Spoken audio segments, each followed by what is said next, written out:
Boa noite, pessoal. Salve Maria. Estão me escutando bem?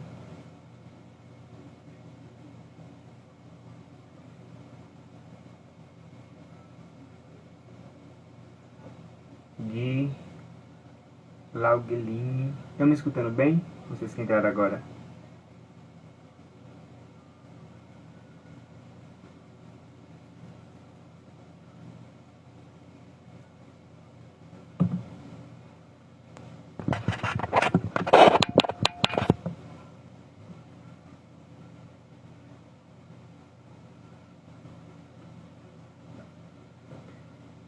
Pessoal que está entrando agora, vocês estão me escutando?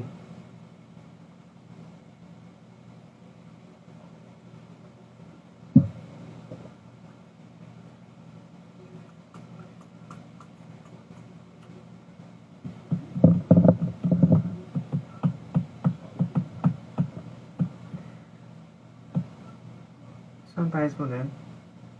Deixa eu ver.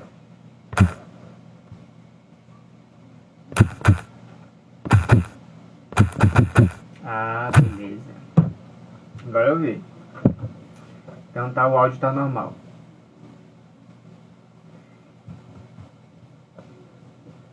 Pronto. Agora que já tem uma quantidade de pessoas aí, eu vou falando com vocês, né? Salve Maria a todos, boa noite. Como programado, né? A gente vai ter a live hoje sobre a verdade com Yuri Anjos. Aí eu vou chamar ele pra gente poder bater esse papo com vocês também. Lembrando que eu vou estar aqui também vendo os comentários e anotando algumas perguntas, as mais relevantes, para a gente elencando algumas perguntas para no final a gente fazer essa pergunta diretamente para ele, tá bom? Então, vou chamar ele aqui.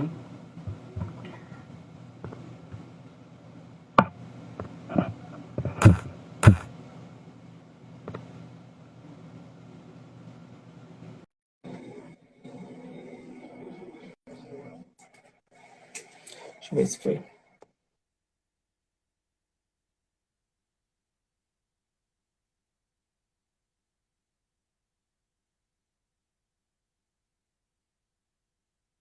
Ah, foi. Acho que foi. Deixa eu ver se ele responde aí.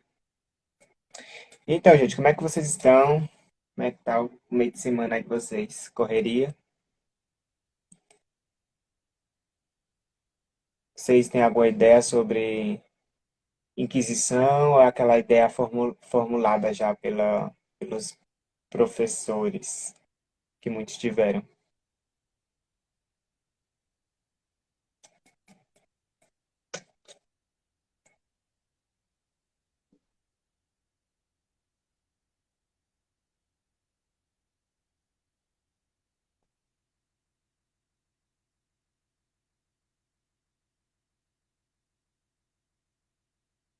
Convidei ele aí, bora ver.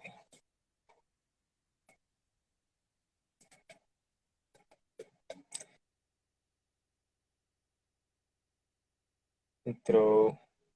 Opa, chegou aí. Tu recebeu o convite aí?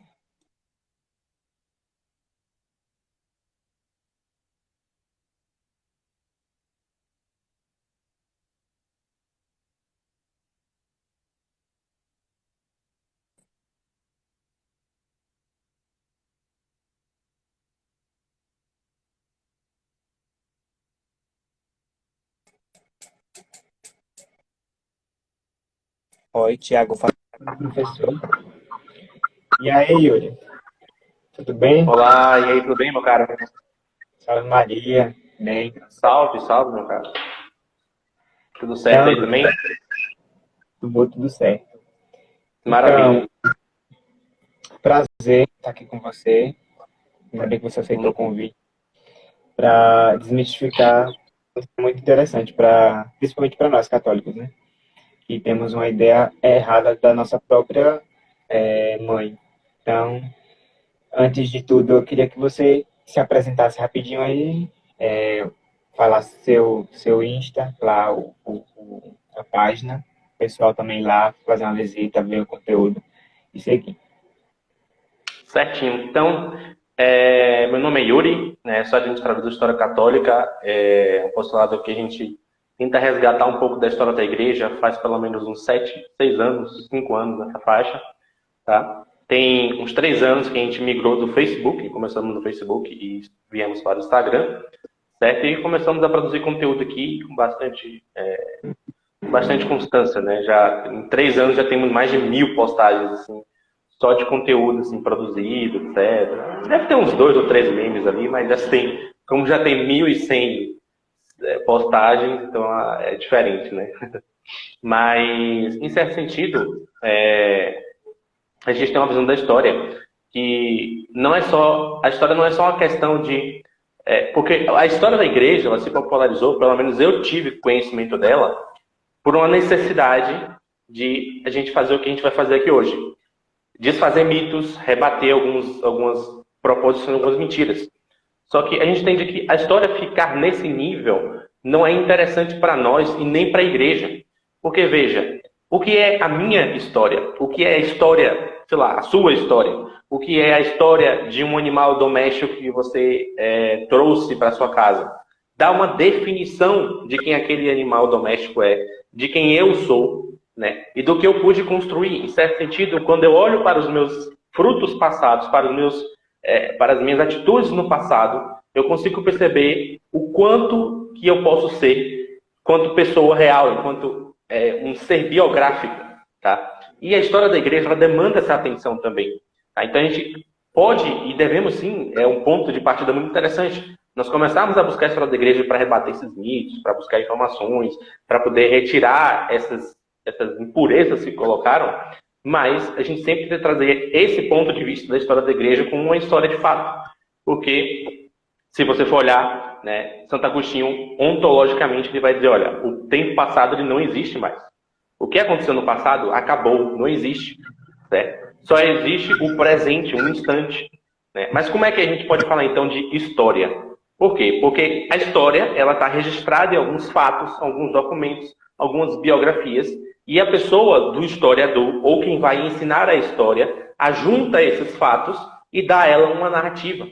Ou seja, a história não é uma retórica, ela não é algo que você usa só para poder ganhar argumentos, mas ela é uma história mesmo, é uma narrativa, né? Por isso que a gente fala de história para crianças, ficção, ou seja, porque de fato a história em si ela só existe na cabeça de um historiador. Então, é muito bom, às vezes até em historiadores católicos, vários historiadores, você olhar, poxa, né, um historiador tal, ele vê as coisas de uma forma, né, todos católicos, né, sem aquela besteira de falar mal da igreja, nada disso. Você vê, o Christopher Dawes chega de uma forma, o Daniel Hopkins vê de outra, ele dá foco a um acontecimento a outro, etc. Isso vai te ajudando a construir essa consciência do que é ser católico na história e, consequentemente, isso te ajuda na sua vida. Então, o História Católica começou com esse ponto, mas à medida que nós vamos trabalhando, a gente vai percebendo, olha, realmente dá para trabalhar esse ponto e a gente tem feito isso nos 2 últimos anos, quando a gente lançou o primeiro e-book da gente, que é o Guia Prático, e depois lançamos o outro e-book, que foi o Contra a Ignorância. Tá? E nesses 2 e-books, nós unidos, a gente tenta fazer um pouco disso. E funcionou, muita gente já comenta, já dá resposta, um rapaz comentou aqui, está me ajudando bastante. Então é isso. Então é mais ou menos esse o projeto do que a gente tenta fazer. Maravilha. Então já fica aí o convite para o pessoal dar uma visitinha lá, fazer uma visitinha fazer uma boa leitura. E hoje o tema é a Santa Inquisição, né? Então, qual seria a verdade? Já quando a gente fala a verdade por trás, é porque algo está montado na nossa frente, na nossa perspectiva, que não é tão real. Então, na verdade, tem uma mentira muito espessa, né? Construída durante esses séculos após a Inquisição, e que a gente vai tentar desmistificar um pouco isso. Mais especificamente você, né? Porque você aqui é um especialista nessa área, então vou contar com sua ajuda nesse momento. Então, lembre ao pessoal aí que eu vou estar prestando atenção um pouco nas perguntas também, quem quiser mandar alguma pergunta, que aí eu vou fazer só compilado das mais relevantes, e no final o Yuri responde aí pra gente. Então, todo mundo tem uma noção um pouco sobre a Inquisição, né, Yuri? Mesmo que seja mentirosa. Mas o contexto, a realidade histórica em que se deu a Inquisição, eu acho que é uma noção em que o homem moderno não compreende, talvez seja isso um das raízes do porquê de difundir tantas mentiras, e às vezes não sabe, desconhece por completo, né? Então, conta pra gente um pouco como vai ser, como era o contexto, como era esse período antes, como para nascer a Para Santa surgir a Inquisição. Tribunal, Tribunal de Santo Uhum. Ofício. Como foi essa realidade? Conta um pouco pra gente aí. Então vamos lá. Primeira coisa, a gente tem que dizer um pouco que como a sociedade de antes era ordenada e que ela é muito, mas muito diferente da nossa. Tá? Isso afeta até nós mesmos. Tá? Eu vejo isso assim às vezes porque respondo algumas perguntas assim sobre questões assim pessoais que as pessoas me mandam, né, de fé, etc. Eu respondo porque já fui catequista, então já ajudei muita gente por bastante tempo e às vezes muitas pessoas estão desprovidas, né, desse apoio, desse suporte. Então eu tento dar um direcionamento. E aí às vezes você fala assim, olha, cara, nessa condição é melhor você fazer tal coisa. Sei lá, você foi numa missa, aconteceu um problema com o padre, procura outra igreja, entendeu? Você não vai ficar lá estacionado, né? Você não vai ficar lá brigando com o padre, você não vai ficar lá passando raiva com o padre, porque a missa é um momento que você tem que estar preparado para receber a Eucaristia, né? Isso tudo vai te atrapalhar. E aí a pessoa, você fala assim, ó, muda de um lugar para o outro, de um bairro para o outro, de outro lugar, a pessoa fica, meu Deus, como assim? Não sei o quê, ela bota 1000 empecilhos, aquela coisa toda, tá? Então, o medieval não. O cara que era da Idade Média, ele andava da França até Jerusalém. Passava dias numa estrada que não tinha segurança, que não tinha garantia de alimentos, que não tinha garantia de água. Tudo isso para visitar os lugares santos. Então veja a diferença do impacto, do poder que a religião tem de uma pessoa de muito tempo atrás para hoje. Ou seja, se a gente não tem essa percepção, em certo sentido, a gente nunca vai entender o movimento da própria Inquisição. Tá? Ou seja, para um medieval, a fé não era só como é para nós hoje. Um momento em que eu acho massa, que eu me identifico com um grupo, que eu posso mostrar algo da minha personalidade, que eu posso aprender sobre alguma coisa. Não.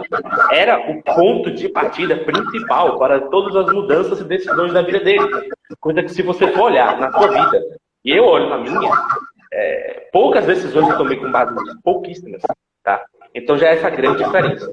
Tá? Um segundo ponto para a gente entender é que a evangelização de um lugar, ele demora, ele não vem assim de uma vez, muda. Então, muitas vezes ficam costumes arraigados ali de outras sociedades pagãs, de outros costumes que existiam e que as pessoas adotavam como normal, né? Porque a ideia é o seguinte, o cristianismo ele não é uma religião política, como, por exemplo, o judaísmo, o islã, o hinduísmo, que ele tem ali toda uma estrutura de Estado, de leis, tudo normal, como uma sociedade deve funcionar.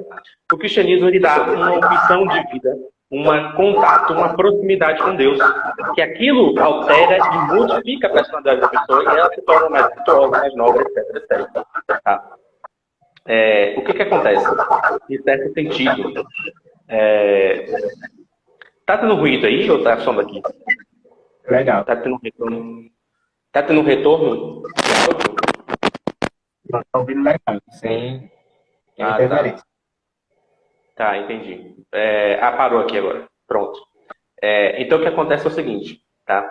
Quando a igreja evangelizou a Europa, etc., não foi uma mudança de todos os hábitos do povo europeu de uma só vez para o cristianismo. Houveram muitos hábitos que ficaram arraigados, né? Então, um desses hábitos era a forma como eles resolviam as questões. As questões, assim, tipo, fulano me roubou, como é que eu averigo se é certo ou não? Tá? Vê se melhorou. Vou botar o microfone mais próximo de mim aqui. Pessoal, responde aí se melhorou. Foi uma pessoa que botou que estava dando eco. Fala aí, continua aí. Tá melhor? Enfim. Então, o que acontece? Não mudou tudo de uma vez para outra. Então, por exemplo, as cruzadas. As pessoas criticam as cruzadas porque a igreja mandou matar. Não foi isso, entendeu? Os europeus já estavam se matando uns contra os outros, entendeu? Você já tinha muitas guerras de nobres, havia muitos duelos. O que eram os duelos? Ah, fulano me roubou, mas eu não tenho como provar. Então a gente vai provar como? A gente vai lutar e quem vencer é o verdadeiro vencedor do duelo. Era assim que funcionava a justiça. Ou então outra coisa, ordalhas. O que eram as ordalhas? Tá? Não tinha como provar se a mulher traiu o marido ou não. Então vamos fazer o seguinte, né? Vamos tentar colocar, vamos colocar essa mulher num lago de gelo por alguns minutos, tá? E aí, se ela aguentar, se ela sobreviver, ela está salva ou não. Isso era, em certa forma, uma espécie de justiça supersticiosa.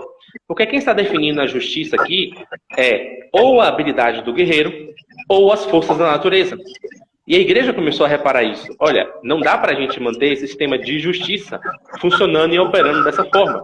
Tá? Mas como foi que a igreja percebeu, lidou? Quando a igreja surgiu, né, e começou ali a criar um ambiente próprio dela, um ambiente cultural, espiritual, uma comunidade, tá? E foi passando doutrinariamente, ensinando, etc, etc, certo? Começaram a surgir pessoas que começaram a discordar, começaram a criar divisões naquilo que a comunidade tinha como verdade total. Isso é o que a gente chama de heresia. O que é um herege? Ele escolhe uma parte da revelação para acreditar e outra parte ele nega, rejeita. É porque eu estou sem o computador aqui, eu esqueci de pegar, mas eu estava lendo ontem São Leão Magno, foi um dos papas logo no começo do cristianismo, e ele começou falando, né, que é o seguinte, ele falou assim, olha, todas as heresias cristãs dá para você aproveitar alguma coisa. Sei lá, Ário negou a divindade de Jesus Cristo, mas ele acreditava na divindade de Deus Pai. Então tem uma verdade ali. Né? Ele está negando uma coisa parcial. Tá? Então esses são os hereges. Tá? Eles começaram a surgir. E geralmente eram sempre assim, tipo, tinha um bando, assim, mas agiam de forma muito desorganizada, de tal forma que a igreja levava pregadores, né, tinham pessoas evangelizando, rezando, etc., e conseguia lidar com esses problemas para não causar confusão. Né? O que aconteceu? Tá? Eu vou tirar o fone, porque você está reclamando de ruído aqui.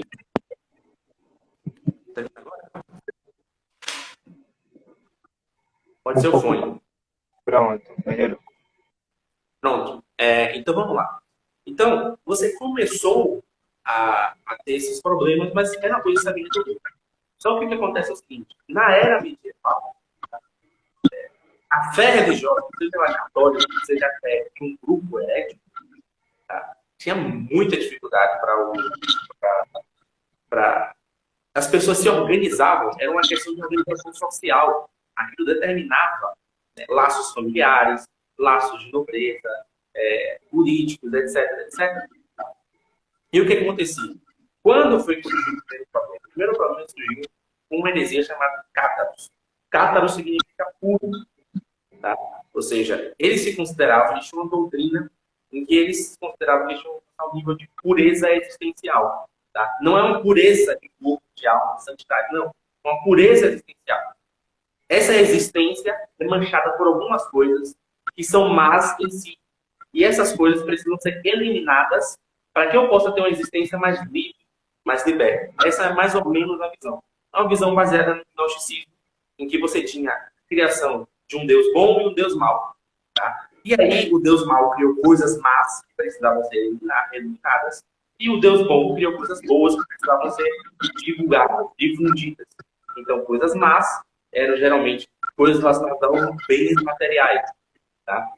Então, dinheiro, sexo, mulheres grávidas, várias situações como essa. Tá? E as coisas boas estavam ligadas a algumas coisas mais espirituais, a castidade, a humildade, etc. Por que isso surgiu? Porque naquela época houve uma queda moral do clero muito grande. Então, o clero, em certo sentido, tá, decaiu moralmente. Eles ficaram muito apegados à vida comum, à vida comunitária, etc, etc. Só que o que aconteceu? Eles vieram dar uma espécie de resposta ao problema, mas em vez de dar um remédio, isso começou a gerar muito problema. Quem reagiu primeiramente à igreja? É um ruído muito ruim. Acho que deve ser, não é isso, então. Fica tranquilo. Eu achei que fosse bom. Acho que esse comentário é antigo. Melhorou aí? O áudio tá bom. Tava até melhor com o fone. Uhum.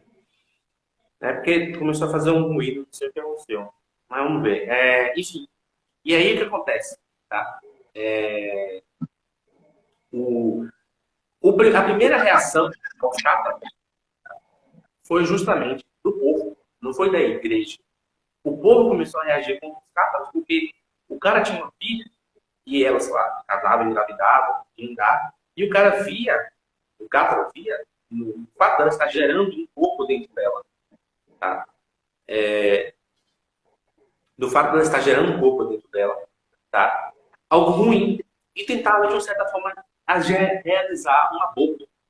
Entendeu? Então, isso vai causar muitos problemas sociais. Tá? Agora você voltou para o fone. Vou botar o fone, o pessoal falou que está melhor com o fone, enfim, vamos lá. Então, isso gerava muitos problemas sociais para as pessoas, muitos transtornos. Tá? E elas começaram a reagir. E as pessoas reagiam da forma que eu falei antes. Então, era duelo ou jogava o cara na fogueira mesmo.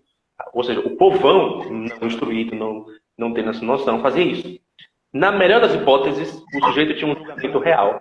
Tá? Ou seja, o rei julgava ele para saber se ele cometeu algum crime ou não. Por que acontecia também isso? Acontecia a acusação assim, fulano disse que era tal coisa. Não tinha um sistema judiciário que investigava, averiguava, né, olhava as provas, dava uma oportunidade de mudança. Não tinha ainda. Não tinha. Então, o que acontece? Tá? O que acontece em certo sentido? Tá? Eles vão lá, tá? E começam a fazer isso. Então, muita gente começou a ser acusada, tá? Injustamente. Tá? Problemas, enfim, políticos, sociais, e o rei não queria saber. O rei queria manter um certo estado de pureza no seu reino. Ou seja, não queria ter esse tipo de transtorno doutrinal ou político. E o que ele faz? Ele começa lá, vou averiguar, ele foi acusado assim, não tinha uma certa clareza. O que a igreja falou? Olha, primeira coisa, o que estão acusando aqui, o crime que estão acusando aqui, são crimes que estão atentando contra a sociedade, mas que de imediato, esses crimes, a matéria deles é a fé. Tá? Então, nós temos condições de fazer isso. A sociedade da época, as pessoas não tinham conhecimento suficiente para fazer esse juízo. Tá? E a igreja tinha, porque ela tinha o acúmulo da sabedoria, né, já de não sei quantos, quase mais de 1000 anos, tá? Foi 1300 e pouco, 1200 e pouco, 1200 e pouco, etc.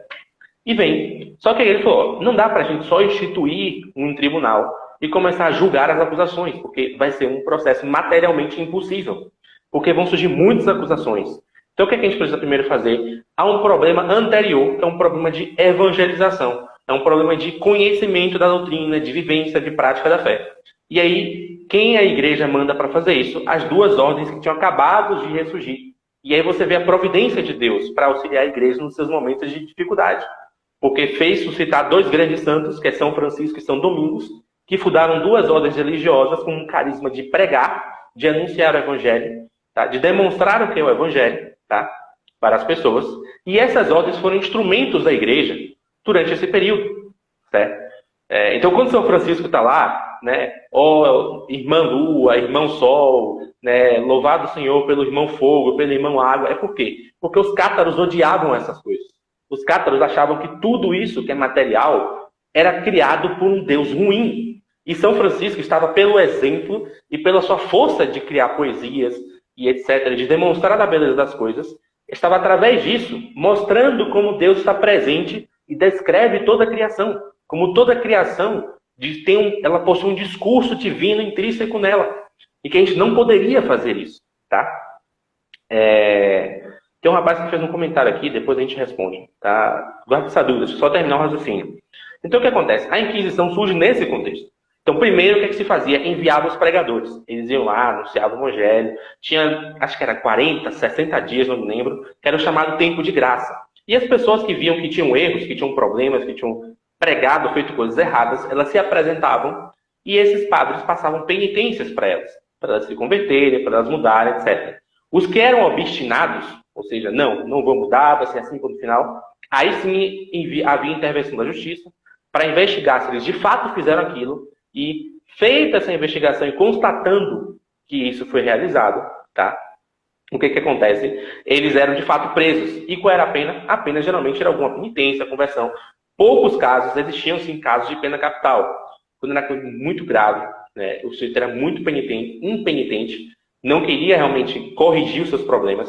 É tipo hoje, sei lá, você pega um terrorista no Oriente Médio, que você prende ele, sabe que se soltar ele vai voltar para continuar praticando terrorismo. Ou traficante, etc. Eram essas pessoas que via-se que eram incorrigíveis. Tá? E eram poucos casos. A maioria dos casos, e pasme, existiam casos de pessoas que cometiam crimes capitais. Crimes seculares. Sei lá, o sujeito roubou a maçã de alguém. Ele roubou o cofre de alguém. Quando ele era pego, o que ele fazia? Ele começava a blasfemar contra Jesus e a Virgem Maria para poder ser enquadrado num crime contra a fé e ser julgado por um inquisidor, entendeu? Porque lá ele sabia que teria um julgamento, que teria todo um processo legal instituído, para ele não ser preso ou não ter uma pena desproporcional ao crime que ele cometeu. Tá? Então, tem muitos relatos disso. Tá? Então, o que acontece? Né? A Inquisição surgiu para isso. Não foi para chegar, matar, não sei o quê, né? Esse carnificina. Não. Quem começou a fazer isso, eu falei, existiu, sim. Mas quem fez isso? Foi o povão. O povão está de saco cheio de ter a sua filha lá arrancada, né? Ter um aborto forçado, né? De gente roubando, saqueando tudo, destruindo. Para essa noção, esse negócio foi tão grave que teve que se enviar uma cruzada para lá. Teve que, pega um destacamento militar e leva para lá, porque os caras estão simplesmente destruindo tudo, entendeu? Se a gente não intervir aquilo ali, o negócio vai ficar feio, entendeu? E tinham nobres que gostavam disso. Nobres que, não, quer saber? Eu vou usar isso aqui para poder atacar o rei, a influência do rei. E aí deixava que esse pessoal entrasse na corte, que ganhasse cargos em alguma cidade, e essas pessoas começavam a ter exércitos, começavam a ter dinheiro, e você tinha um problemão armado, porque não era mais um problema meramente religioso. Tá? Então esse foi o contexto da Inquisição. E foi um avanço que você viu. Porque, olha, o que você prefere? Você prefere ser acusado de algo e ter que lutar com o cara para provar que você está certo? Você prefere ser acusado de algo e ter que, sei lá, ficar 20 minutos sambando em cima do fogo para provar que você está certo? Ou você prefere ser acusado de algo e ter um tribunal que gere um inquérito? Aliás, a palavra inquérito vem de inquisição. Tá? E que se você for culpado, você vai cumprir as suas penas. Que, aliás, o sistema penitenciário vem de penitências. Ou seja, isso tudo é criação da igreja. É um avanço gigantesco no direito moderno. A Inquisição na era medieval. Tá? Mas vamos lá. Já está encerrado mais ou menos o contexto.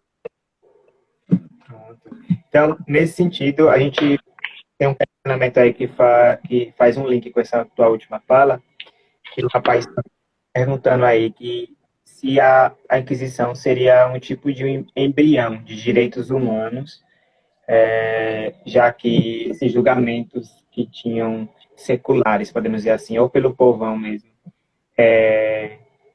faziam de forma mais injusta, né? Então, ele está perguntando se faz sentido essa afirmação de ser um embrião. Olha, em certo sentido,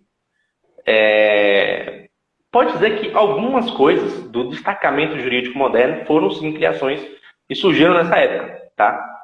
Agora, o que você não pode dizer é que o que hoje a gente tem por direitos humanos é semelhante, porque, infelizmente, hoje, direitos humanos, todo mundo sabe que é uma coisa absurdamente falha, que não tem nenhuma preocupação. Por exemplo, se fosse aplicado o critério que os inquisidores tinham, tá, para poder aplicar a pena capital, boa parte do presídio brasileiro estava vazio já. Já estava vazio. Porque eles sabem, o inquisidor não era escolhido a esmo. Eram pessoas piedosas, pessoas que tinham boas práticas de oração, de jejum, de dar esmolas, que seguiam uma regra de vida. Tá? Sejam pessoas que tinham um treino para que observassem a capacidade, a possibilidade da pessoa se converter ou não. Tá? E mesmo assim tiveram erros depois. Começaram a ter alguns erros no sentido de analisar isso, que foi um dos problemas que houveram com os templários lá, os templários dessa heresia dos cátaros. Tá? Muitos se fingiram de convertidos, etc. A igreja deu permissão de liberação. Eles se infiltraram na ordem dos templários e começaram a criar um caos dentro da ordem dos templários, que a ordem foi fechada. Né? Eu, particularmente, acho que a ordem não precisava ser fechada, ela podia ser reformada, mas o Papa achou melhor fechar a Ordem dos Templários, né? Enfim, mas isso aí é outra história, não vamos se meter aqui agora não. Tem mais pergunta aqui agora? Foi interessante esse teu comentário, porque para os direitos humanos, realmente, a gente vai tá meio desligado o negócio. Mas para o sistema judiciário, que compõe o sistema moderno, muito é espelho, né? No caso, as noções de jurisprudência que nós temos hoje, tem muito espelho nessa questão do período inquisitório, do direito romano. Então, tudo isso ajudou muito a evolução do sistema judiciário do Ocidente. E é muito interessante para a gente entender como a igreja é a base do Ocidente, né? Como ela sustentou durante esses milênios o Ocidente, como formou o Ocidente. Inclusive, a importância da própria Inquisição para o Ocidente, mas que a gente vai vendo mais na frente. Então, tem uma pergunta aqui. A moça... deixa eu ver.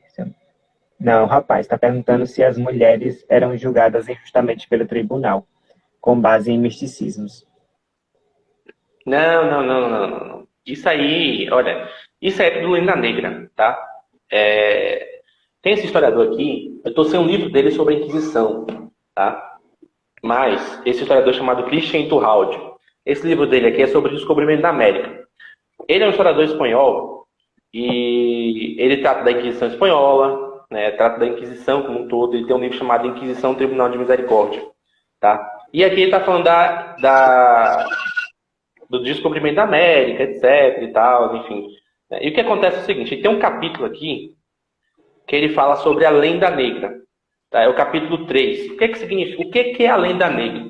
É o seguinte: teve um período da história, tá? Quando houve a Reforma Protestante, que a Inglaterra se tornou protestante e queria, em certo sentido, atacar a igreja militarmente.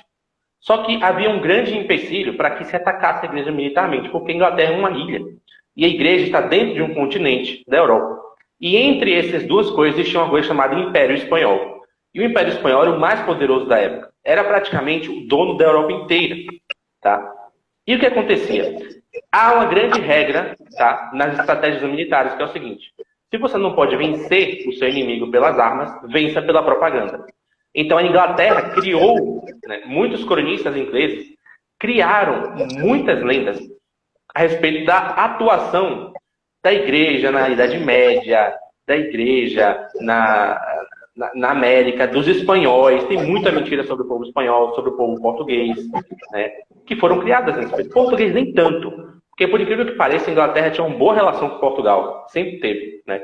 O problema deles era mais com o Império Espanhol, porque era uma questão política mesmo. A Inglaterra queria dominar os mares e a Espanha dominava. A Espanha foi pioneira nisso, né? Então, o que acontece? Muito dessas coisas, que a igreja matava ruivas, que matava isso aqui. Olha, não é assim, gente. Tinha um critério para julgar as pessoas, tá? Por isso que eu fiz essa estrutura mostrando que tinha um sistema. Ó, tem um tempo de graça, você vai lá, julga o cara. Se o cara é impenitente, ele vai para cumprir penitência, ele faz...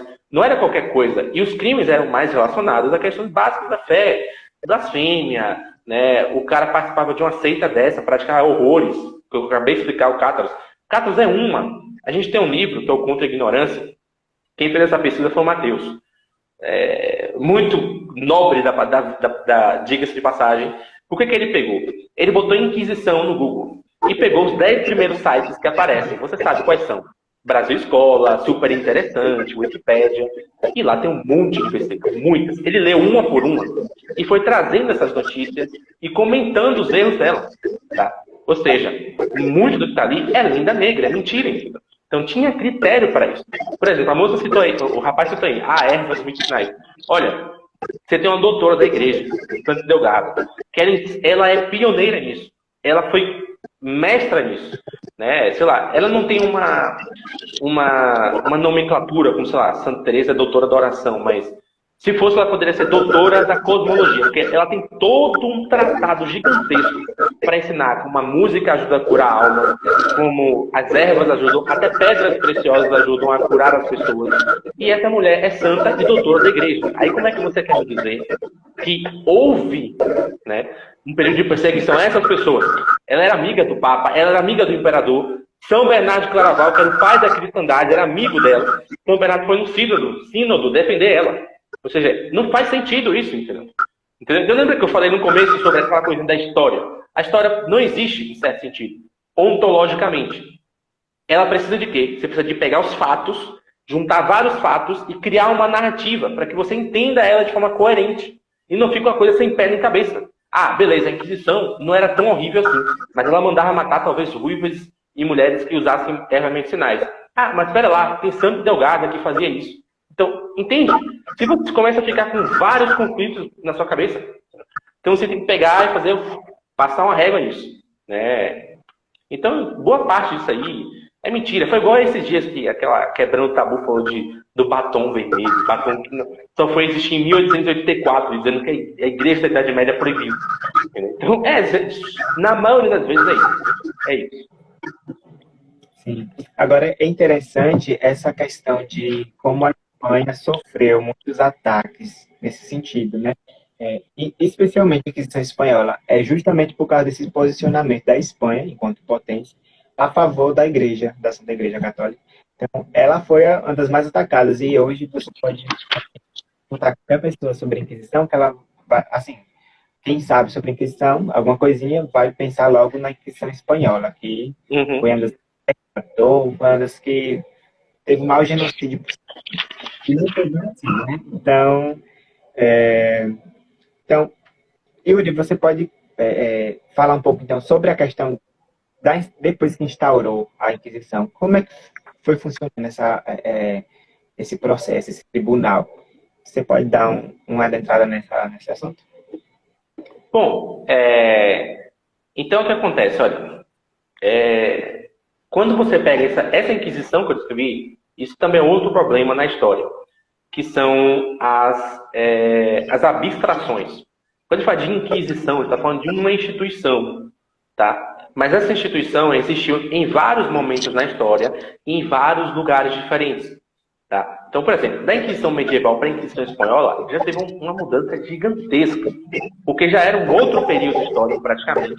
Eu, particularmente, já considero o final da Idade Média, já era fim da Idade Média, começo do Renascimento, pelas ideias que você vê circulando, o próprio relato, tem muitos santos relatando sobre essa época que as pessoas estavam abandonando muito a religião, não tinham muito devoção, etc. Então, muito difícil, né? Não que o povo medieval fosse todo mundo santo, mas você vê que no povo medieval havia uma sintonia entre vida e fé. Na idade renascentista, essa sintonia começa a ser quebrada. O homem começa a ficar, que nem eu gosto da analogia do deus Janus, da mitologia grega. Era um deus que tem duas caras e ele fica olhando para o passado e presente. Inclusive, janeiro vem de Janus, né? Ou seja, é um mês que você está olhando para o mês, o ano que acabou e o ano que vem. Né? Então, no Renascimento, nesse período, o homem medieval estava assim. Né? Então, ele estava ainda com um pouco dos pés na Idade Média, ou seja, um pouco católico, com, né, piedade, com procissões. Acho que é no Aí, pronto, agora sim. Tá dando retorno. Então, não tem. É um homem que está assim com essa questão, tá? Mas ele já está em certo sentido, tá? Tendo visão assim mais secular da vida, tá? Então, na Inquisição espanhola, por exemplo, uma das grandes diferenças é que, lembra que eu falei, o inquisidor não era escolhido a esmo, tinha critério, tá? Quando você vai ver, quando a gente fala da Inquisição espanhola, não foi só a Inquisição espanhola, foi uma chuva de inquisições estatais. Ou seja, a Inquisição passa de ser uma centralização no poder espiritual e passa a ser mais centralizada no poder do Estado. Então, os reis começam a escolher, tá? Por exemplo, quem são os inquisidores, o modo que eles vão operar, quais os critérios que eles vão adotar. Né? Embora, é claro, eles tivessem algum nível de independência, e você vê até que nem foi tão ruim assim. Tá? Mas, em certo sentido, houve uma diferença de critério. Tanto que, mesmo durante esse período, você teve, por exemplo, Inquisição Espanhola, Inquisição em Portugal, Inquisição na França, teve um pouco de Inquisição também na Inglaterra. Na Inglaterra foi mais complicado, porque eles tiveram a transição, né, do catolicismo para a reforma, então fica uma coisa muito truncada, tá? Os protestantes tinham Inquisição, tem Inquisição protestante, então tem Inquisição calvinista, Inquisição luterana, todos eles tinham isso. Isso eram tribunais, entendeu? né? Todo lugar tinha. Todo lugar tem que ter um tribunal, gente, para poder julgar as pessoas, ver os crimes, etc. E naquela época, o crime contra a fé era um crime mesmo. Se pagava com penas e até capitais, inclusive. Tá? Então, o que acontece é o seguinte. Aí o Heraldo já tá, não foi tão ruim, como assim? Cara, para, segura a onda, entendeu? Segura a onda aí, entendeu? Não precisa ter pressa para tirar a conclusão, entendeu? Né? Eu tô aqui 2 horas, quase 1 hora falando do tema. Se eu soubesse que eu fosse um desenganado da vida, você já teria percebido que eu tô aqui só brincando, mas eu não tô, então. Tô falando sério. Então segura um pouco, você vai entender. Então o que acontece? Tiveram esses problemas, tá? Alguém perguntou assim, Inquisição poderia usar tortura. Pouquíssimos casos, mas eles não julgavam confidentes. Por quê? Cara, qualquer sujeito torturado, ele vai falar o que ele quiser. E não era interesse para a igreja fazer isso. Tá? A igreja instaurou justamente para impedir isso. A tortura, em certo sentido, ainda é uma forma de juízo, tá? Um pouco supersticioso. Né? Quem criou a tortura, inclusive, como método de julgamento, foi o direito romano. E ela só ficou um pouco mais popular nesse período dessas inquisições estatais, porque o próprio direito romano já estava voltando. Tá? Então, por exemplo, no direito medieval, tem muitas diferenças do direito medieval para o direito romano. No direito medieval, por exemplo, a rainha poderia governar. Ela poderia ser rainha do seu estado, tranquilamente. No direito romano, quando ele começa a ser ressuscitado, ele começa a ser renascido, né? A rainha não tem mais tanto poder de governo assim. Ela vai necessitar sempre do auxílio de um homem. Isso era próprio de Roma, dos impérios pagãos. Tá? A tortura também. Eu postei um tempão lá atrás na página, né, uma caricatura de um historiador bem antiga, e você tinha um boneco gigantesco, devia ter uns 20 metros assim, de palha, e dentro desse boneco que tinham pessoas. E aquele boneco ia ser queimado. Ou seja, essa prática de queimar pessoas criou-se em Roma, surgiu em Roma. Tá? Em algumas localidades do Império Romano, porque o próprio Império Romano era gigantesco. Né? Então, houve essa mudança. Então, a primeira mudança é o Estado toma mais à frente. Né? E aí, óbvio, vai se preferir ainda, porque alguns reis são católicos, não, por exemplo, a Rainha Isabel, muito católica, era serva de Deus, inclusive. Tá? E ela tinha um critério muito nobre para escolher, mas o seu marido Fernando não era tão católico assim. E é óbvio que ele tinha uma visão muito mais política para escolher os seus, as pessoas que iriam ficar ali do que uma visão mais religiosa. Aliás, Isabel e Fernando são a cara dessa transição, porque Isabel é uma rainha nitidamente medieval e Fernando já é um rei renascentista. Né? Ou seja, qual é a diferença? Né? A diferença é que o rei medieval ele é um católico que é rei. O rei renascentista ele é um rei que é católico. Entendeu? Então, o catolicismo vira só um adjetivo ali. Né? E no rei medieval, o catolicismo é um substantivo, é quem define a sua pessoa. Né? Então já começa a ter essa diferença. Mas ainda assim não teve. Olha aqui, eu vou pegar aqui. É só um livrinho, tá? Tem 20 páginas. Tem 100 e pouquinhas páginas do Rino Camilleri, tá? É um livro ótimo para quem quer começar sobre esse tema. A verdadeira história da Inquisição. E ele tem uma tabela. Aqui, tá? Ele tem uma tabela dos julgamentos entre 1540 e 1700. Ou seja, é um período que a gente está tratando daqui, né? Inquisição Espanhola, etc. Então ele vai pegar aqui, ó. Barcelona. Tiveram 5.000 julgamentos. Número de execuções, 53. Isso aqui é 1%. 1%. Tá? Isso aqui é em Barcelona, na Espanha. Navarra, 5.200 julgamentos. Número de execuções, 90. Tá? Mais ou menos a mesma proporção. Maiorca, 2.100 julgamentos, 38 execuções. Ou seja, você vê que é uma proporção de 1, 2, no máximo 5%. Tá? Ó, tem lugares aqui que é assim, ó, porque eu não quero humilhar. Tá? Sardenha, 2.700 julgamentos, pelo menos 8. Pelo menos 8. Tá aqui, ó. Tá aqui, ó. Posso tirar foto e postar no story depois. Tá? Tem todos aqui, todo lugar aqui da Espanha. Tá? Isso aqui é só uma inquisição, que é a Inquisição Espanhola. Quem está falando, que alguém falou aqui, nossa, foi horrível, não sei o que. Não, cara. Para, entendeu? Olha, a BBC, lembra que eu falei? A maior parte das mentiras foi inventadas por quem? Pelo Império Britânico. Não foi, eu acabei de falar, da Lenda Negra. Tá? A BBC é uma mídia secular, ou seja, e britânica. Ou seja, não tem nada que a BBC vai ter assim de afinidade, tá? Com a Espanha muito menos com a Igreja Católica. E se você for assistir o documentário da BBC sobre a Inquisição Espanhola, você vai ver que está falando uma coisa semelhantíssima. Olha, a Inquisição não é tão ruim quanto nos contam. A Inquisição Espanhola não foi tão ruim quanto nos contam, né? Ou seja, esse é o problema. É a dificuldade, porque para você se desfazer desses erros, é um processo dificultoso. Talvez essa live não seja suficiente, porque você está recebendo informações, conteúdos, aqui não está ficando, não está dando uma forma, não está dando uma unidade para você. Então, essa é a diferença. Eu poderia falar demais aqui. Aqui é todo o território espanhol, tá?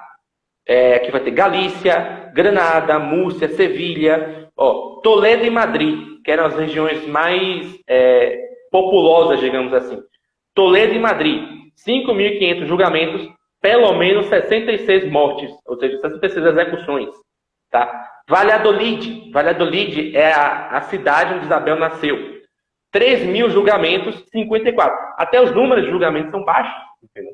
Numa época que as populações batiam muito mais de 2 milhões, tá? Para cada um, sei lá, para cada nação tinha muito mais de 2 milhões. Então, você vê que muito do que foi feito. Agora, por que é que foi feito isso? Por que é que alguém chegou assim? Não, a gente entendeu o propósito político do Império Britânico, tá? É um propósito político e tal, a gente está ali pensando naquele momento. Mas aquilo foi escrito. Lembra que eu falei, a história, ela não existe. Ela morreu. No passado, não tem passado, filho. Acabou. Só existe um instante presente. Tá? Filosoficamente, é isso que é dito.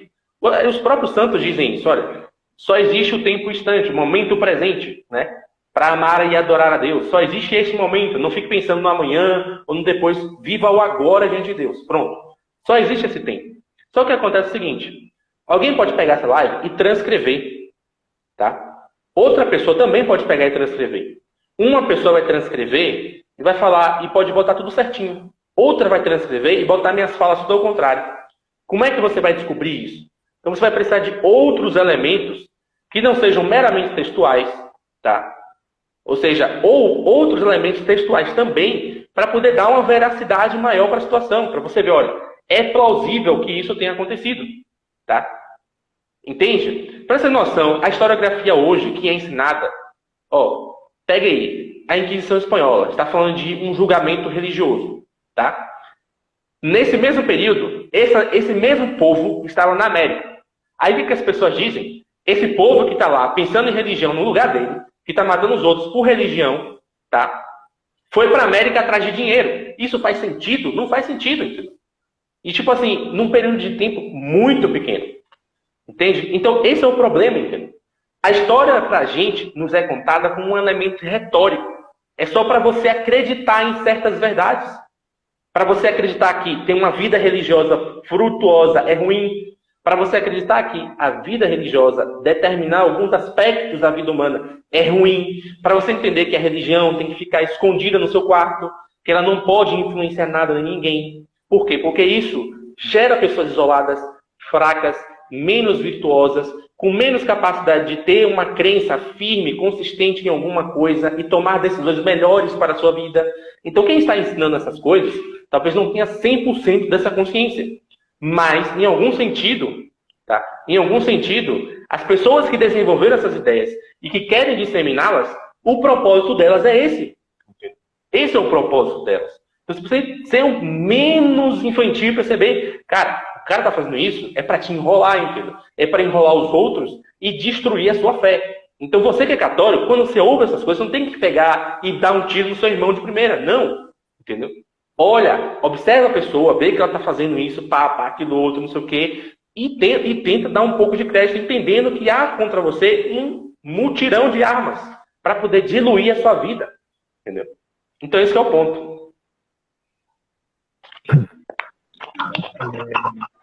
Só para complementar também, do seu ponto de vista não, mas do seu conhecimento aí que você tem sobre a Inquisição, a Reforma Protestante teve uma grande ajuda nessa disseminação de mentiras, né? Pelo visto. Então, para quem já viu alguns das propagandas da Reforma Protestante, de de pessoas fazendo fezes dentro da tiara papal ou bispos de cabeça para baixo. Eu já vi um pouco da propaganda no período da reforma para entender o objetivo central da reforma, que era destruir mesmo a visão que as pessoas tinham da Igreja Católica. Então, como se deu essa a interferência da reforma diretamente na Inquisição, além da Igreja Anglicana, né, que na Britânia estava fazendo esse mesmo papel, mas no continente, ali, os luteranos e calvinistas estão diretamente, né, relacionados com isso. Então, tem como comentar um pouquinho sobre isso? Tenho sim. Você só consegue botar um mudo, né? É só para não ficar dando retorno. Mas, enfim, é o seguinte. O que acontece é que, olha, a Inquisição em si, como eu falei, por ser um tribunal da fé, não julgava protestantes, etc. Algumas pessoas podem até falar aqui no comentário, mas teve um problema da Inquisição Espanhola com os judeus, tá? O problema da Inquisição Espanhola com os judeus é que era o seguinte, você tinha falsas conversões, tá? Porque, de fato, estava havendo um desentendimento muito grande ali. A Península Ibérica, ela sempre foi um misto ali, ela sempre foi uma região muito, como eu posso dizer, cosmopolita, né? Ou seja, que as pessoas estão vivendo, tá? Com uma certa malandragem política. Então, tinha católicos, tinha muçulmanos, tinha judeus. Aí, em alguns momentos, quando era muito bom e conveniente, eles tinham uma amistosidade muito grande, tá? Então, por exemplo, você tinha, por exemplo, 1000 e pouco, mais ou menos, logo no comecinho ali da Reconquista, antes da Reconquista, alguns reinos da Espanha param de tentar invadir os muçulmanos, porque eles começam a ter um comércio muito bom com seda e outras coisas. Eles têm uma troca comercial muito boa e eles precisavam de dinheiro para travar guerras com outros inimigos que não eram os muçulmanos no momento. E pronto, então fica uma coisa ali de amistosidade, etc. Entendeu? Só que quando surge, nesse período, a formação dos Estados Nacionais, que foi o que eu falei. Então, os povos começam a se unir em territórios, tá? Em exércitos, em cultura, em língua, tá? Que, em certo ponto, começa a querer buscar uma identidade própria. E quando você busca uma identidade para você, a tendência é que você rejeite qualquer coisa que afete essa identidade. Então, os cristãos espanhóis, que tinham aquela missão de ver a Península Ibérica cristã novamente, eles começam a ver, olha, não está mais legal conviver com esses muçulmanos aqui. Eles recebiam até muitos benefícios dos muçulmanos. A medicina muçulmana e judaica era muito boa. O médico oficial da rainha Isabel era um judeu, tá? Só que eles começaram a ter muitos problemas com isso, culturais, começaram a ter problemas econômicos, políticos, e aí os cristãos, enquanto comunidade, começam a fazer uma pressão para a saída dos judeus. Muitos judeus não queriam sair dali, outros se convertem naturalmente, e os que não queriam sair, tá? E não queriam se converter, em certo sentido, eles fingem se converter, tá? Então, você teve santos ali trabalhando para a conversão daquelas pessoas, judeus, etc., e que muitas conversões foram falsas. Então, inclusive, tem um pedido da Inquisição Romana, que era a central, que era em Roma, da igreja mesmo, não era do Estado romano, era da igreja, tá? Que anulava muitos batismos naquela região. Então, essa foi a confusão, foi uma questão localizada. Entendeu? Mas não era comum você chamar um judeu, um protestante, ou seja lá quem for, etc, etc. Tá? Para essa questão. Só vá anotando as perguntas, tem algumas pessoas fazendo umas perguntas muito boas aqui, tá? Para depois a gente responder direitinho. Tá? Então, não tinha isso. A Inquisição Protestante também, em certo sentido, eles não julgavam católicos. Tem um caso, alguém citou aqui, Giordano Bruno. Tá? Primeiro ponto, Giordano Bruno não era cientista. Giordano Bruno era um mala sem alça. Então vamos falar logo aqui. Tá? Giordano Bruno de ciência não tinha nada. Ele mexia com coisa braba, magia negra, tá? E brincava de ciência. Os ateus colocaram ele como cientista porque ateu hoje, inteligência é um casamento que não dá certo. Tá? Então, ele não era isso. O caso de Giordano Bruno é exatamente isso. Ele brincava de fingir de que ele tinha fé A, B ou C. Então, ele foi para a Inglaterra, expulsaram ele da Inglaterra, mandaram ele para a Holanda. O pessoal de Calvino viu, manda esse cara embora daqui. Entendeu? E aí mandaram ele para a Alemanha. Lutero, o pessoal de luterano viu, tentou julgar ele, mas o cara é tão maluco e confuso, ó, expulsou ele. Pena dele tinha pena, inclusive, de exílio, tá? Ou seja, ó, você está causando problema aqui, eu vou te exilar do meu país, você vai morar em outro lugar. Aqui não. Então esses tribunais deram pena de exílio. Chegou lá, ele chegou em território católico, como ele já tinha todo esse problema, tá? E como ele já tinha uma impenitência gigantesca, o que aconteceu? Condenaram ele à fogueira.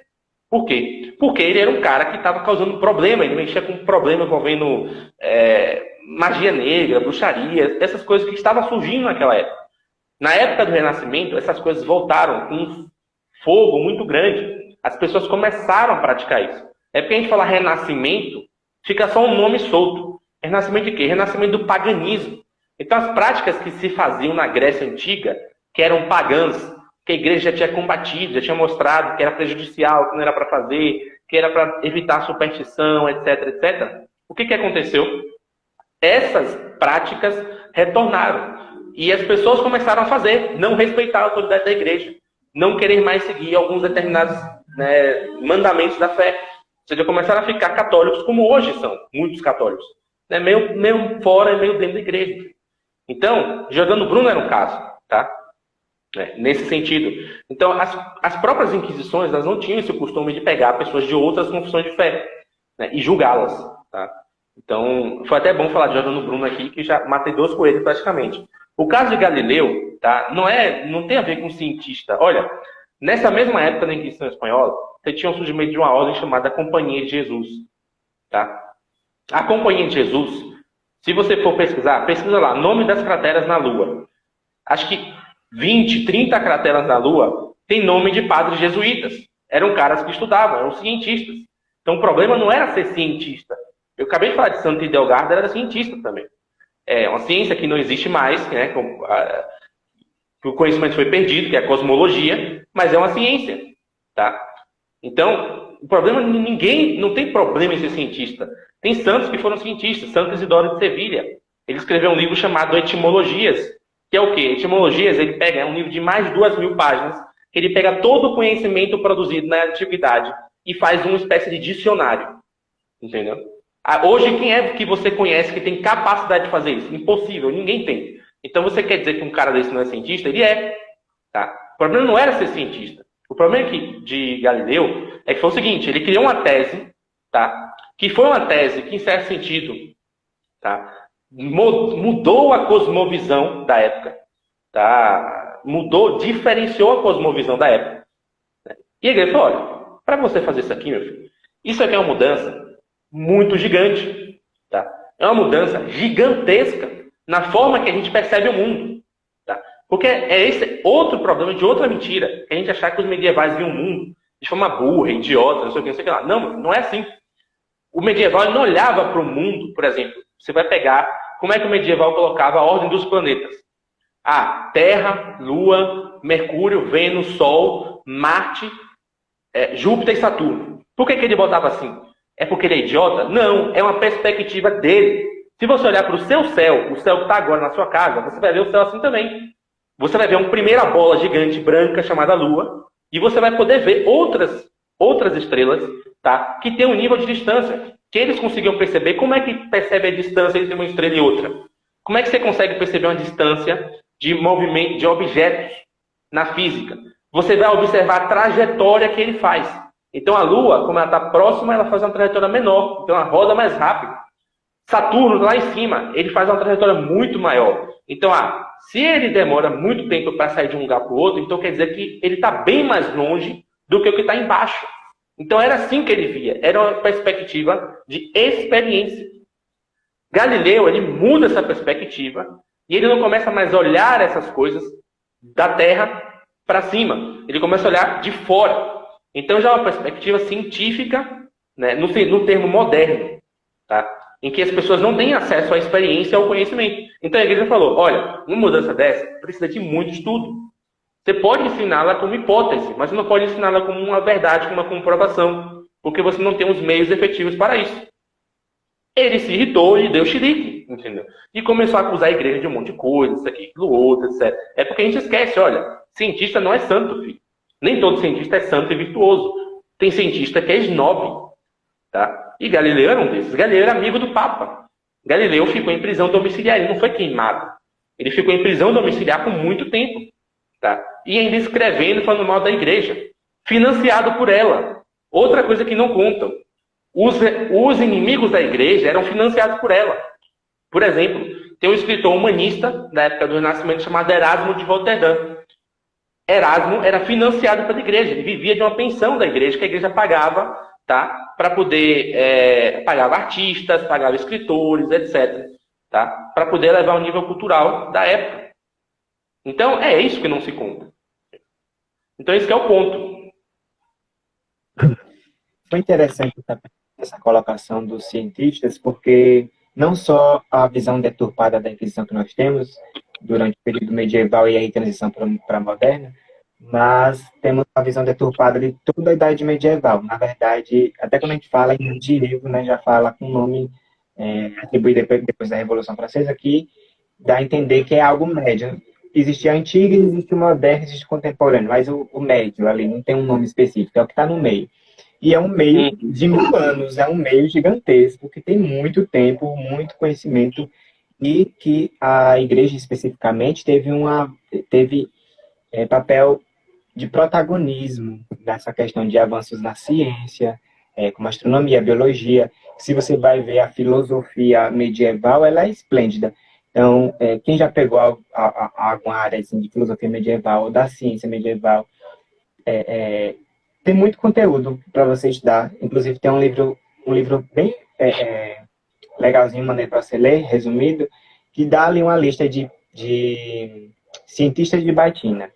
Ele dá uma lista de alguns padres, monges, pessoas que literalmente usavam batina e que ajudaram muito na ciência. É claro que ele é bem resumido, existem muitas outras obras que vão esclarecer melhor essas pessoas que estavam a serviço da igreja e, mesmo assim, ajudavam com conhecimento científico. E que foi de grande avanço para o que nós temos hoje. Tem muitas pessoas que acham ainda que a Igreja Católica tinha uma visão de que a Terra era plana na Idade Média, sendo que a noção de esfericidade da Terra já está estabelecida há muito tempo e ficou assim bem estabelecida até hoje. Se surgiu isso do nada, não é problema da Igreja. Pelo contrário, a visão que nós temos hoje é muito bem explicada, foi muito bem explicada na Idade Medieval. Inclusive, a própria filosofia ajudou muito nisso. Então, mais alguma colocação, irmão, sobre a Inquisição? Que você pode aí finalizar, concluir com alguma coisa? Não. Alguém fez uma pergunta para falar sobre Joana d'Arc. Pô, e teve a pergunta sobre a questão dos cientistas, mas tu já respondeu, né? E teve a questão de comentar alguma coisa sobre Joana d'Arc, que é também questão da fogueira, ao mesmo tempo da Grã-Bretanha, teve tudo isso aí. Exatamente. O problema de Joana d'Arc é o mesmo que eu falei da mudança que houve no sistema inquisitorial, tá? Uma coisa é a Inquisição medieval, outra coisa é a Inquisição já dos estados lá do Renascimento, que são inquisições muito mais baseadas no Estado, tá? Então, óbvio, você viu aqui, eu citei alguns níveis aqui de mortes, não dá para dizer que todo mundo ali morreu de forma nossa, todo mundo, de fato, pena justa, não sei o quê, de acordo com a lei da época, e etc. Né? Só que é o seguinte, acontecia erros, equívocos, né? Por conta dessa interferência do Estado. Tá? Então, no caso de Joana d'Arc, foi a mesmíssima coisa. Joana d'Arc, quando ela veio, tá? Ela surgiu, teve sua missão, a França estava um pouco subjugada. Tá? Ela estava subjugada. Então, ela estava subjugada pela Inglaterra, ela não tinha mais a sua autoridade nacional, o rei estava deposto. E ela vem para poder trazer essa missão, né? Tentar colocar o rei francês de volta no trono. Em certo sentido, você lendo a vida dela, você vê que ela conseguiu essa missão, né? O que aconteceu? É que Joana d'Arc, apesar de toda essa genialidade que ela recebeu de dom de Deus, ela era analfabeta. Então ela era muito ingênua com algumas coisas. E se você for ver o julgamento dela, é uma coisa assim, bizarra. Bizarríssima, entendeu?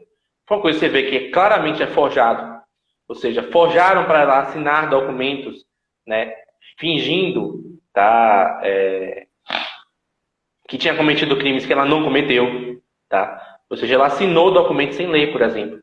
Sem ter um advogado, não é bem um advogado, mas alguém que pudesse responder por ela. Tinha esse recurso na Inquisição que a pessoa poderia apelar, inclusive, até o Papa, por exemplo. Então, em certo sentido, ela não teve direito a isso. Foram vários erros com relação a esse ponto. Tá? Que depois que a igreja averigou, tá? Com mais calma, com mais tranquilidade, anulou esse processo, mostrando que ele era inválido, e canonizou-a como mártir. Né? Ou seja, não tem muito o que explicar. Joana d'Arc veio, não tem muito o que explicar. É santo da Igreja Católica. Como eu falei, a história não é totalmente linearzinha, bonitinha, perfeitinha, e tudo se encaixa idealmente. O que está mostrando é o seguinte, olha, você tem uma visão aqui de que tudo é ruim, foi detestável, matou todo mundo, a fé é uma coisa, um negócio obscurantista, impedia conhecimento, e está movindo para baixo. Olha, filho, calma, não foi assim. As coisas tiveram o seu contexto e foram se direcionando. Tá? Isso não quer dizer que tudo aqui acabou e não teve esses problemas que eu falei. Tiveram esses problemas. Tá? Mas, em certo sentido, se você compara, alguém perguntou sobre as bruxas, vou até aproveitar para responder. Essa questão das bruxas mesmo, a igreja não tinha uma definição assim, é possível que existam bruxas fazendo isso, aquilo, outro. Sabemos que são práticas espirituais que não eram favoráveis e saudáveis, mas que, em certo sentido, não dava para você fazer um juízo, né? E condenar as pessoas por fé, porque você não sabia o quanto que estava de prática ali envolvido ou não. Tá? Então, não se fez isso. Tá? Não se fez isso. A acusação das bruxas vem muito mais dos ambientes protestantes, tá? Dos meios protestantes. Por quê? Porque dentro da Igreja Católica você tem uma coisa chamada tradição. Essa tradição, que é ensinamento de vários santos ao longo dos anos, dá a você uma base sólida, suficiente de você analisar, capaz de você analisar um problema que apareça ou não. Então, por exemplo, vamos pegar aqui uma coisa para vocês entenderem como é que isso funciona. Pense na pirataria hoje. A igreja não tem uma definição do que é o pecado relacionado a isso, tá? Porque é uma coisa nova, existente. Tá? Até mesmo os pecados na rede social que nós temos aqui hoje, Instagram, etc. Isso é muito novo. Entendeu? Tem menos de 15, 20 anos. Entendeu? Então ninguém parou para sentar, estudar, observar o fenômeno, ver o que os santos já falaram, ver onde é que isso que os santos falaram antigamente se encaixa no fenômeno atual. Então, não se tem isso. Tá? A mesma coisa era para a bruxaria. Estavam acontecendo coisas novas com relação a isso, a igreja não tinha uma decisão, uma prontidão com relação a essas coisas.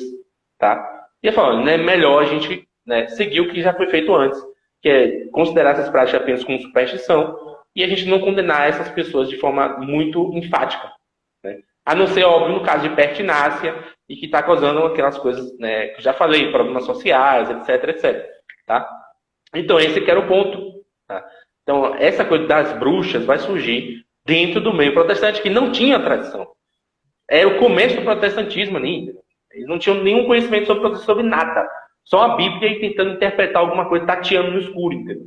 Então, é óbvio que eles iam cometer esse erro. E aí esse erro caiu nas costas da Igreja Católica. Porque, como eu falei, a gente falou da legenda negra do Império Britânico, mas teve legendas criadas também no período revolucionário.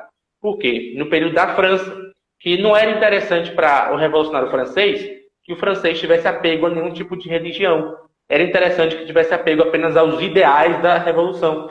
Entendeu? Então, era tudo que fosse possível para desestruturar, para fazer o francês odiar a religião cristã, a gente vai colocar no bolo lá e falar. Então, esse que é o ponto. Entendeu? Esse é um dos pontos também.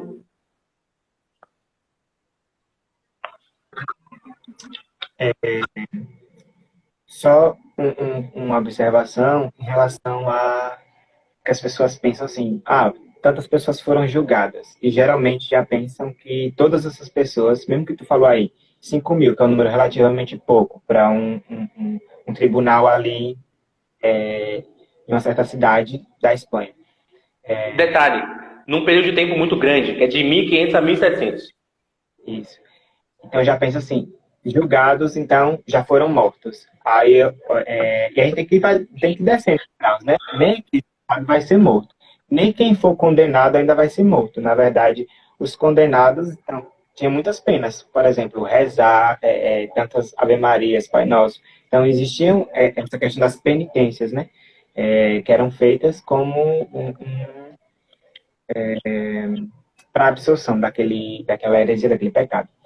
Então, e outra coisa, outra observação, é a questão de que muitas pessoas ainda pensam que a Inquisição estava em todo lugar, em toda era o olho de um Deus mau que estava por todos os cantos, era onisciente. E não era bem assim, né?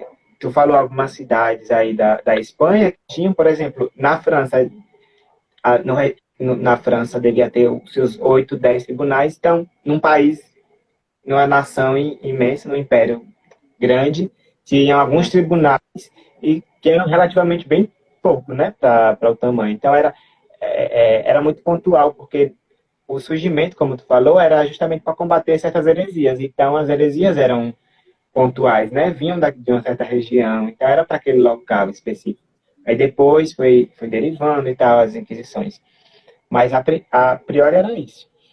Então, Exatamente. Esse ponto que você toca é muito importante, porque os tribunais, eles eram criados.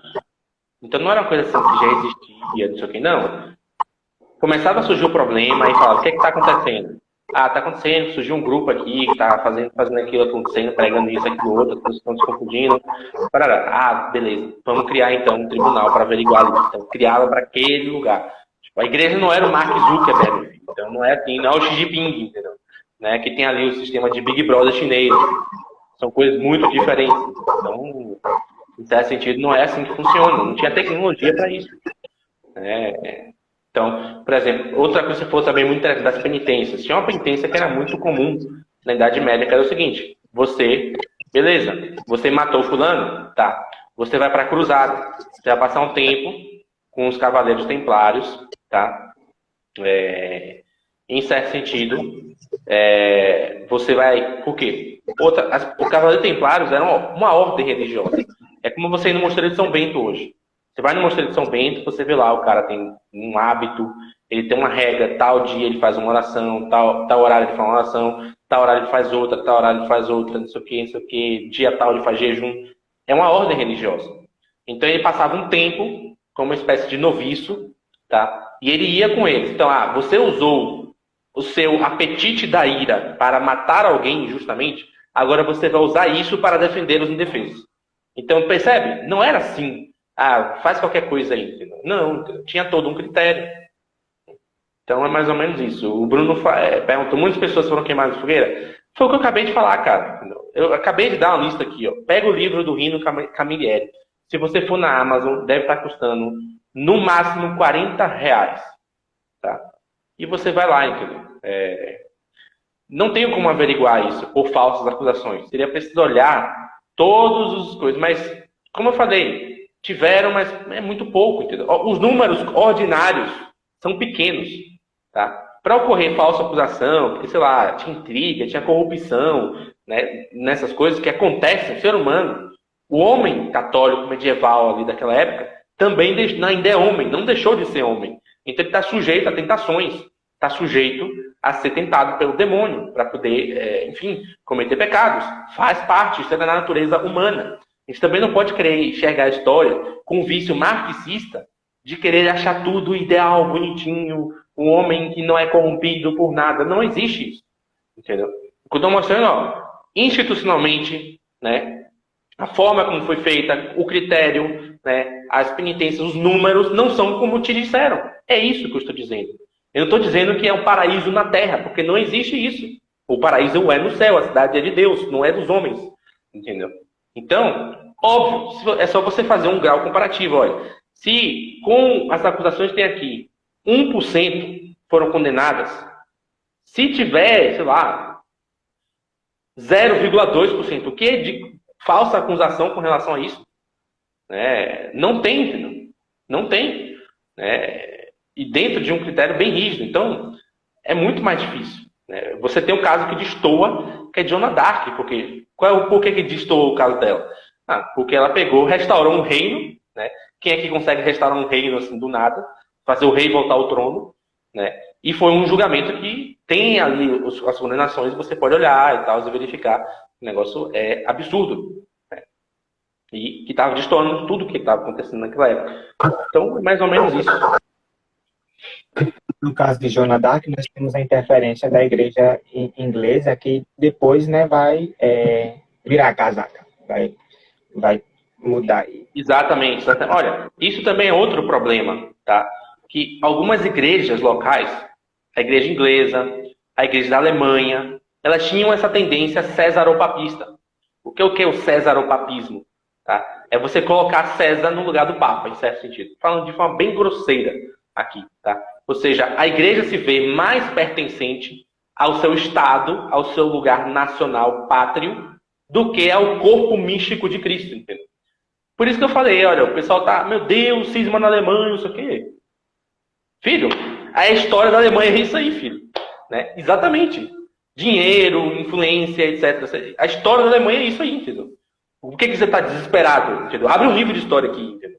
E lê, entendeu? Então, é mais do que comum isso. Entendeu? Algumas igrejas locais têm essa tendência. Por que Nossa Senhora fala de Fátima? Em Portugal, o dogma da fé se conservará. Porque eles falam, olha, aqui, nessa região, as pessoas, os religiosos, em certos sentidos, vão ter um coração mais aberto à fé, a manter e conservar essa fé.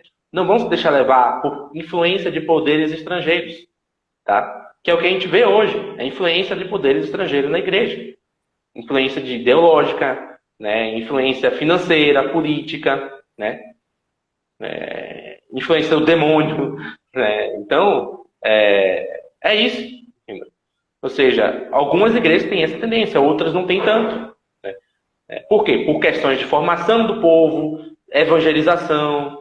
Né? A Alemanha só foi evangelizada uma vez, com São Bonifácio. Depois você não tem. Os santos que tem lá são místicos. Monges de clausuras. Tem Santa Delgada, Santa Walburga, Santa Gertrudes. Todos, assim, monges beneditinos. Né? Então você não tem, assim, tipo um São Bernardo, como é na França. Você não tem... Na Espanha até os monges andam para cima e para baixo, que é Santa Teresa d'Ávila. Então, né, há uma presença religiosa ativa na vida do povo. As pessoas sabem o que é ser católico, eles estão vendo um exemplo na frente deles. Entendeu? Na Inglaterra, a mesmíssima coisa. Você teve um envio de missionários logo no comecinho, e depois a coisa ficou muito, né, dentro dos mosteiros. Tá? Então, é um chute meu, tá? Uma hipótese aqui, entendeu? Mas é um dos fatores. Você tem que analisar com mais precisão, com mais clareza, certo? Então, tem essas diferenças. É isso. Nós, depois dessa live, acho que quem assistiu até o fim vai agradecer a muitas vidas das mãos de um povo que estava rebelde, nem rebelde, mas que estava... na ignorância, né, certo? E, às vezes, e também salvar muitas pessoas dos próprios tribunais seculares, que depois vieram a surgir, né? Que tinham um nível de maturação bem pouco desenvolvido, né? A Inquisição, por mais que tenha surgido algumas vezes pontualmente, tinha uma maturidade muito maior, tanto no sentido judiciário, como no sentido também de misericórdia, né? Como a gente já falou sobre as penas. Então, tinha essa junção de justiça e misericórdia. Então, com certeza. Deixa eu ver se tem mais alguma pergunta. Alguém tem mais alguma pergunta, alguma coisa a falar, algum pontuamento? Se você gostou dessa live, já printa aí, posta no seu direct, no seu story quando acabar. Fala, cara, a live é muito boa, assistam. A live vai ficar salva, né? Sim. Eu vou ver, depois eu peço a você para poder ver se eu baixo e coloco no meu YouTube também. Eu vou botar lá no Telegram, no canal do Telegram. Seria bom até a gente depois fazer uma pequena lista de algumas obras boas para esse assunto, para deixar para o pessoal, né, quem quiser adquirir. Inclusive, falando em obra, lembrar da ocasião da virada do milênio que São João Paulo II pediu, né, para alguns historiadores consultarem algumas obras lá. Algumas não, uma vasta quantidade de obras na Biblioteca Vaticana. E realmente viu na Inquisição é que não é nada disso que a gente pensa. Então, a gente tem muita obra, muita obra mesmo, que, que conspira, que vai ao nosso favor, e muita lenda, muito qualquer página na web, sem fundamento nenhum, falando contra. Então, é daí que você que vai tomar a decisão. Você vai ler o que é o fundamento mesmo, que é aquilo que está fundado, estudado, em cima do contexto Exatamente. histórico, né, de todo o material histórico que nós temos, ou de alguém que abriu uma aba qualquer ali no Google, ou criou um site e fez qualquer besteira. A gente tem que dar uma estudada e ir mais a fundo. Então, o que era para ser algo muito importante e bom para a igreja, se tornou causa de perca de muitas pessoas por causa dessas mentiras inventadas. Uhum. Exatamente, exatamente. Agradeço aí o pessoal que falou da live, muito boa. Rafael perguntou, vocês podem falar sobre os santos místicos? Olha, faz assim, vai no YouTube, no nosso canal do YouTube, História Católica, ou no Instagram, onde você preferir assistir.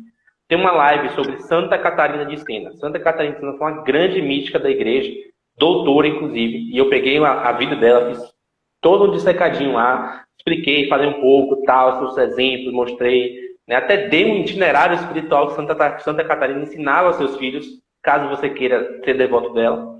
Então assiste lá, entendeu? Aqui é a Inquisição, a gente vai falar aqui. Alguém falou sobre milhões de mortos, entendeu? Cara, mentira, entendeu? A gente acabou de mostrar aqui, entendeu? Não tem como ter... Se tivesse milhões de mortos aquilo ali, a população da Europa estava extinguida. Pensa assim, Inquisição na França, no Portugal, na Espanha, na Inglaterra, e tipo, milhões de mortos. Matou mais que a peste negra, entendeu? Não existe isso, entendeu? Não tem como. Não, tem tanta mentira que, inclusive da peste negra, que diz que matou 200 milhões de pessoas na Europa, sendo que a Europa não tinha nem 50 milhões de pessoas naquele tempo. Se Exatamente, matasse 200 milhões. de pessoas. Não tem condições disso, entendeu? Sem condições, entendeu? Tipo, deixa eu ver aqui, ó. Tinha um livro aqui para ver. Tô vendo se tem um livro aqui que fala um pouco dessas mentiras, como elas surgiram. Peraí, deixa eu ver aqui, que eu posso indicar também. Um material também bom é aquele livro sobre a Inquisição do professor Fernando. Ele gosta de fundamentar bastante. Inclusive, eu não estou aqui porque eu mudei recentemente de cidade, eu deixei a maior parte dos meus livros lá.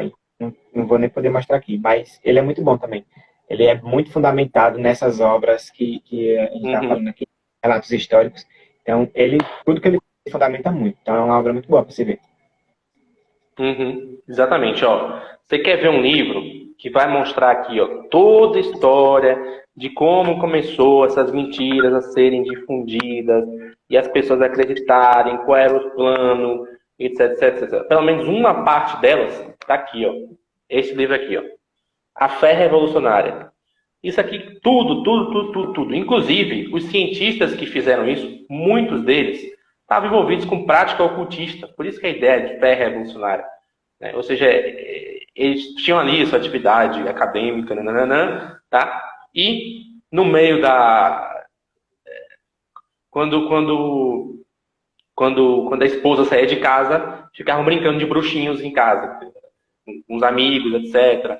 Você vê um ambiente que surgiu, essas pessoas que inventaram essa mentira, ambiente de orgia, de drogas, entendeu?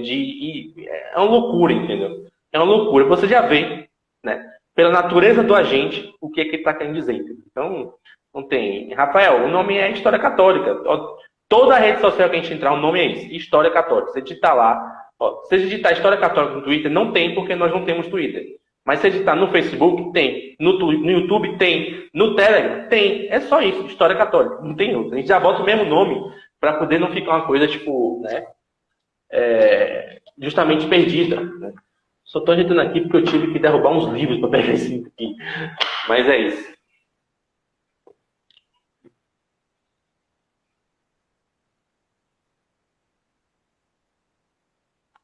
Sim, o Bruno perguntou. Importante isso aqui. Tem algum santo que foi inquisidor? Vários. São Francisco de Assis, em certo sentido, ele era parte da Inquisição. Porque ele era daqueles que pregavam para as pessoas, para evangelizar aquele tempo de graça. Santo Antônio de Pádua era inquisidor. Tá? Por isso que ele é chamado de martelo dos hereges. São Roberto Bellarmino, inquisidor também, cardeal da igreja. Tá? Tem vários.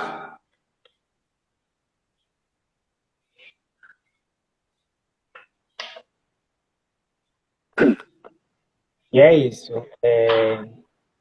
Agradecer bastante por Yuri ter aceitado o convite. O pessoal gostou mesmo. Eu estava aqui falando com o áudio desligado. Aí, Doutora Vera.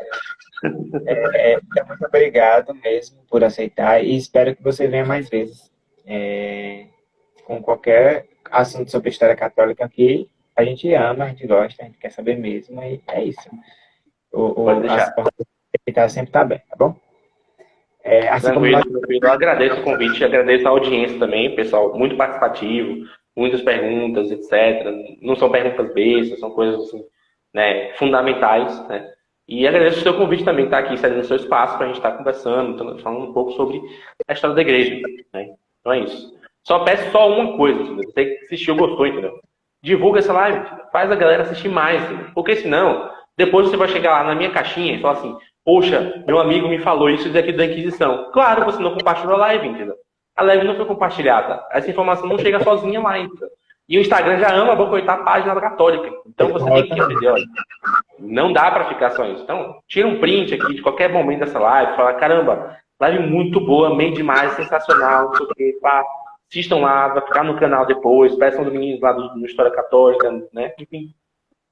E faz parte também de cada católico ajudar na evangelização, né? Porque as páginas estão aí divulgando conteúdo católico, mas você também tem que, não só você tem que conhecer, mas outras pessoas têm que conhecer mais sobre. E você ajuda nisso. Numa rede todo mundo vai saber e é isso. O católico vai ser mais católico e é verdadeiramente católico.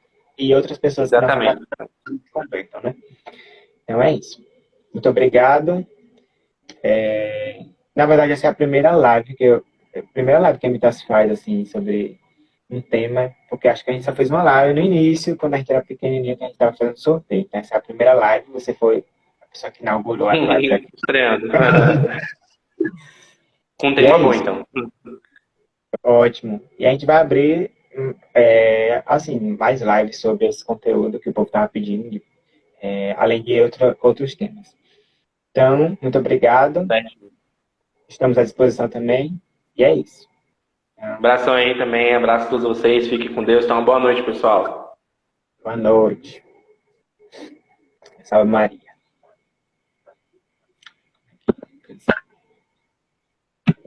Agora meu trabalho é você salvar. Só encerrar. Só fecha lá em cima no X. Quando você fechar, ele vai encerrar e você salva depois. Pronto, então vai encerrar, viu? Valeu. Beleza, até mais, até mais.